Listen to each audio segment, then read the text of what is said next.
Time now for your forewarned weather with Chief Meteorologist Alana Brophy. Welcome back on your Tuesday. We've got some soggy conditions in northern Utah while the rest of the state sees drier skies. Live view from I-215 where you look at that wet pavement. It's just light precipitation, but it's rain, and you probably notice it if you're stepping out this evening. Checking out the forewarned radar, you can see from Cache Valley all the way down to Spanish Fork. We've got echoes of moisture. The Wasatch Back also dealing with rain. We know that our snow level is pretty high, 8,000 to 9,000 feet. So that's where we're seeing snow in the north, but it's quite a different story in the south. Live view from Ruby's Inn. With sunshine, there's snow on the ground, but all in all, it's a beautiful sight. We're staying dry in the southern half of the state with just a little bit of cloud cover.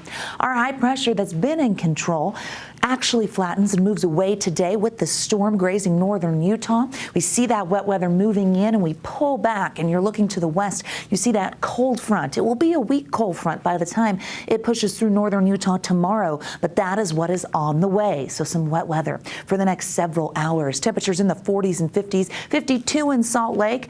That's above average. 48 is our average. High 50s on the eastern side of the state. We've got 60s for the I-15 corridor and upper 60s in Washington County. Soaring above average with the warmth that we see, and this storm system aids in that, bringing in warmer air and allowing our temperatures to remain elevated. 50s only turning into upper 40s as we get through the next several hours. Fairly mild overnight ahead of us. Upper 40s with rain by ABC4 News at 10. Those showers will be sticking around.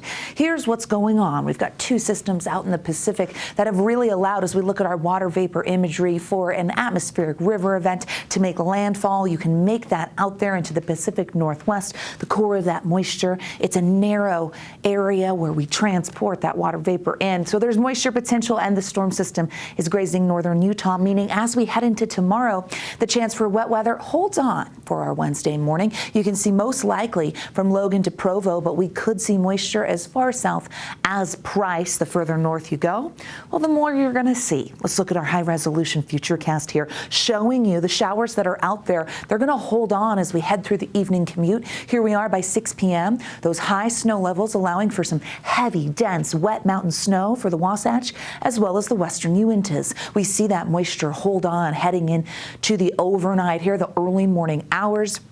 Our wet weather is still there, becoming showery for the morning commute, but that doesn't mean we're dry. We've got that northwest flow. We stay a bit unsettled there, and as we head into the afternoon and evening tomorrow, high pressure will cut off that moisture.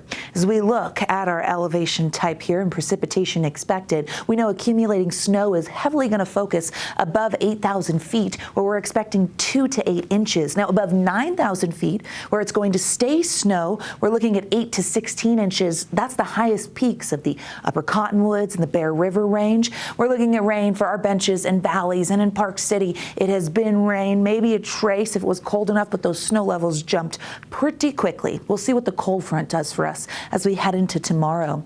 As we look at Snowpack, we desperately need the moisture, only sitting at 64% of average for the state. We still see several areas that are well below where we should be. 1 week of storms is not going to solve our snow deficit or our drought conditions, but we will take any bit of precipitation we can get. And that starts with today. Those showers will move out of here pretty quickly, impacting us through our Wednesday morning. And then we get this high pressure that's going to cut things off for the remainder of the work week. It's going to allow for our temperatures to climb. Dry skies will settle in, and we stay pretty quiet for the beginning of the weekend. We're watching the latter half of the weekend, where we could possibly see another storm moving in, bringing the potential of wet weather. But because we are very mild, precipitation type would once again be valley rain and mountain snow. We'll see what happens early next week. As we look at the 6 to 10 day outlook here, above average temperatures are expected throughout the west.